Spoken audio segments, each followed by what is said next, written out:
You ask Tiger to solve. This deals with linear equations with one unknown. The final result is x equals 14. Let's solve it step by step. Simplify the expression.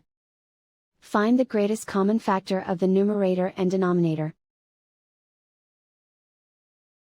Factor out and cancel the greatest common factor.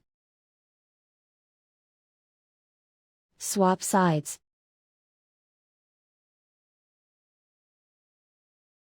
Isolate the x. Multiply both sides by 21. Group like terms. Multiply the coefficients. Simplify the fraction. Multiply the fractions. Simplify the arithmetic. And so the final result is x equals 14.